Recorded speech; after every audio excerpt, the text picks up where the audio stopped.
What up, peeps and peepettes? MorbTron back today with more Destiny 2, and we have less than 24 hours until Forsaken drops. And I just wanted to take this opportunity to reiterate a couple of the points I made in a video last week in regards to preparing for the release of the expansion. Also, just want to let you all know that I will be live streaming right here on my YouTube channel tomorrow when Forsaken goes live. Join me if you want to.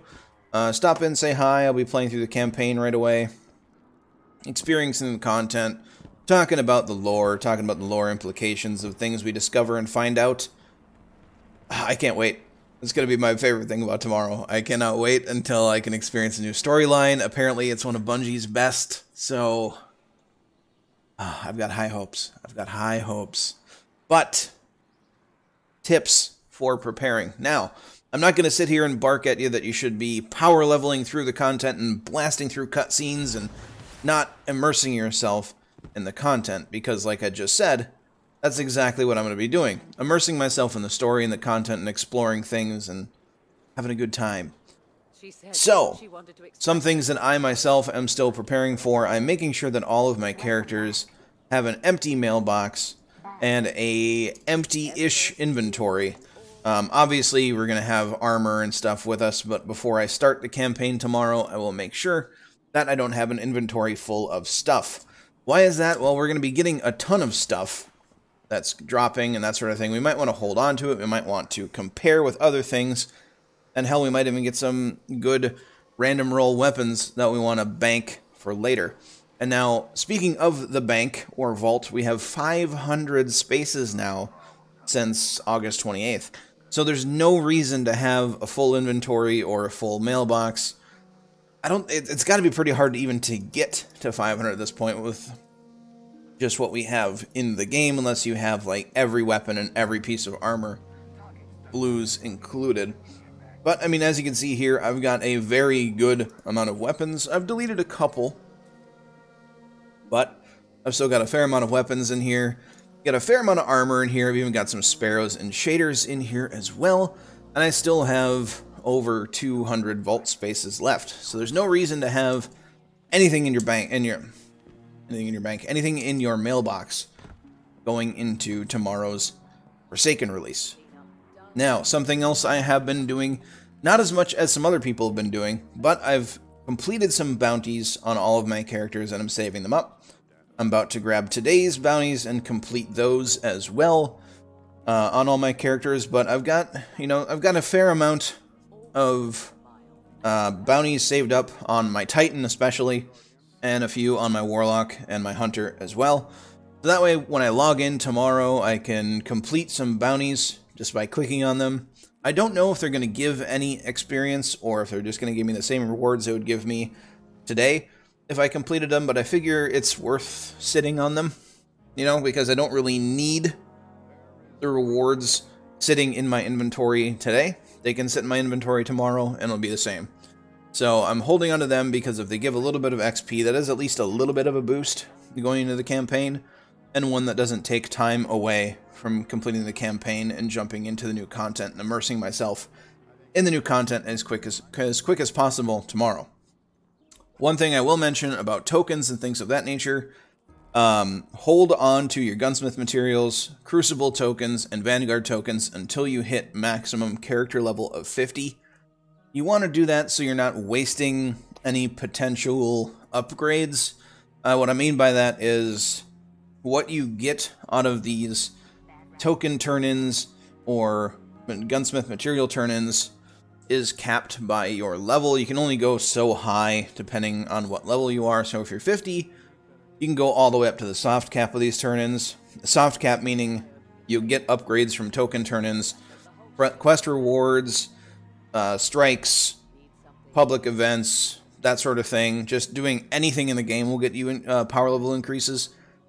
Versus at the soft level cap, only thing that will give you powerful upgrades after that are the powerful rewards, like the weekly resets and the raids, that sort of thing. So, hold on to your materials until you hit level 50, just so if you haven't hit soft cap by then, you can boost yourself up to soft cap then start doing the powerful reward turn-ins. Now, I myself have been going around while I find myself on planets and turning in the planetary tokens, you know, a couple hundred at a time, and then dismantling what I get to try to get as many Masterwork cores as possible. When I started my preparation, I was very, very low Masterwork cores, and I've got 126. It's not a lot, especially compared to what some people have, but it's a fair amount, I think. And if I find, you know, a weapon that I really, really enjoy using, that has a good Masterwork on it, I can Masterwork it and don't have to think twice about it.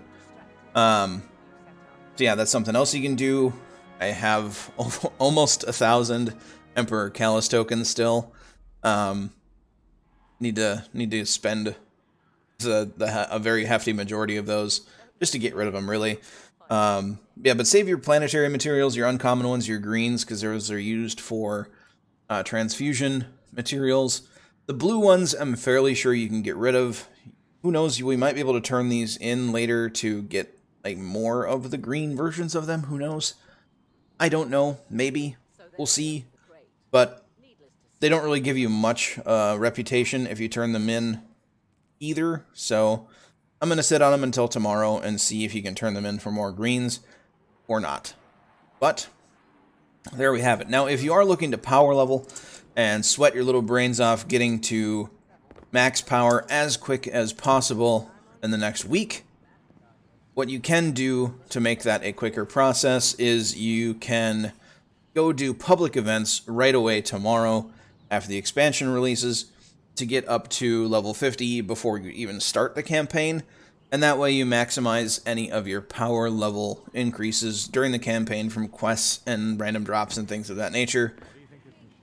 You'll get to max power level quicker, but it'll be one hell of a grind to get to level 50 just from public events. Now, some things you want to keep with you regardless if you're power leveling or not. You will want to have some 3 of coins and some fire team medallions on you. Now, the fire team medallions only increase your XP and loot gains from strikes, public events, and the Crucible. But if you find yourself doing those tomorrow, why not? You get more XP. And they say more loot. Why not? It's not going to hurt. It's not going to hurt. And then 3 of coins, kind of in the same boat there. They increase your chances to receive exotic engrams from all sources in the world, so not just what the fire team medallions do. I've never read anywhere where they've had definitive proof of how much of an increase it gives you, but it says it gives you an increase. They were pretty cheap. I was sitting on a ton of shards, so I bought 20 of them, and I'll burn through them as I play along tomorrow. And then, of course, I've deleted all of my mods, even the blue ones at this point. The only thing I have in my mod area are transmat effects, so I can get as many mod components as possible to purchase the new mods from Banshee 44. And actually, before I'm done playing tonight, I'm going to buy as many mods as I can with all my Glimmer, and do the same thing, blow them up, that sort of thing. But that is my quick little last recommendation for it. So again, I will be live tomorrow at Forsaken launch, playing the game. Hop in, chat, say hi. You want to talk lore, you want to talk story, I'm here for it. More than happy to talk lore. I don't really cover lore in my channel, but I really do, and I love the lore and the story of the Destiny universe. And we'll talk for hours about it. So feel free to stop in, say hi, chat, do whatever. Just know that, we will be talking about things that are happening, so if you are saving yourself for when you can actually play it, like if you're not actually able to play it at release tomorrow, we will be talking and showing stuff in Forsaken, of course, so there is a spoiler warning there. But I hope to see at least some people in the live stream tomorrow. I know a lot of people are going to be playing, but hey, you can always just join in, hop in chat if you have a second monitor or something, or on your phone or on your laptop while you're playing the game right along with me. So, if you like the video, please leave a like. If it helped you out at all, I'd appreciate the share. If you're new to the channel, you want to see more Forsaken content coming up, hit that subscribe button. Don't forget to have a good day. I'll see you all next time.